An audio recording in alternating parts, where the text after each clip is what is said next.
নমস্কার বন্ধুরা, আশা করি আপনারা সবাই ভালো আছেন।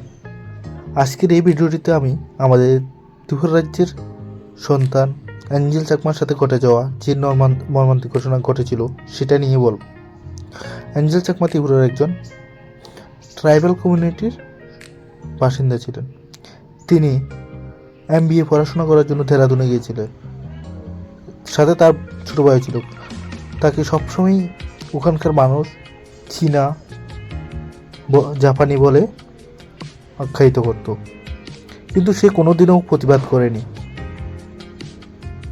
তারপর একদিন আসে, হঠাৎ করে কয়েকজন যুবক তাকে চীনা জাপানি এই কথাগুলো বলে উত্ত্যক্ত করছিল।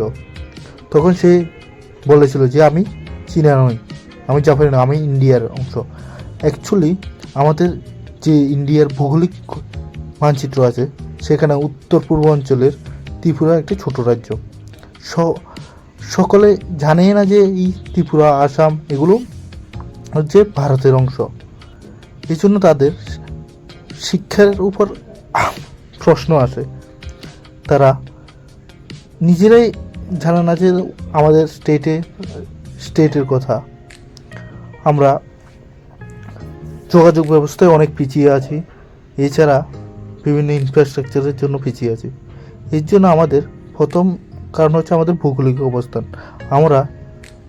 আমাদের পুরো ভারতবর্ষের সাথে কোনো ভালো যোগাযোগ ব্যবস্থা নেই, কিন্তু তবু আমরা এখন বর্তমানে অনেক এগিয়ে আছি যোগাযোগের ব্যবস্থার ক্ষেত্রে। রেল ব্যবস্থা হয়েছে, কিন্তু এখানে অনেক ধরনের আদিবাসী ট্রাইবাল কমিউনিটি বসবাস করার জন্য তাদের এক একজনের চেহারা, দৈহিক গঠন আলাদা আলাদা হয়। তো এর মধ্যে আমাদের বাঙালি আছে, আর তাছাড়া আছে ট্রাইবাল কমিউনিটি চাকমা, মগ, এদের গঠন আলাদা, কিন্তু এরা ভারতীয়। কারণ আমাদের ত্রিপুরা ভারতের একটি রাজ্য। তো এই জন্য আমাদের একজন ছাত্রকে এইভাবে গণপিটুনি দিয়ে হত্যা করা মোটেই কাম্য নয়। আমি সমগ্র ভারতবাসীকে বলবো যে এই যে কারো চেহারা, গায়ের রং নিয়ে বিবাদ নিয়ে এভাবে হত্যা করা উচিত নয়।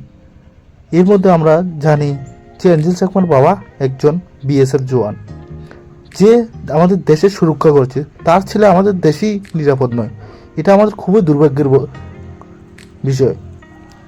এছাড়া এখনও অনেক অনেক অনেক অনেক স্টুডেন্টস এই সাফারটা করছে। আজকে আমাদের আওয়াজ তুলতে হবে যে সরকার এটার জন্য কঠোর ব্যবস্থা নেয়, যাতে উত্তর পূর্বাঞ্চলে কোনো ছাত্র যেন এরকম আর কোনো দিন কোনো সমস্যার সৃষ্টি না হয় বা সমস্যাতে না পড়ে।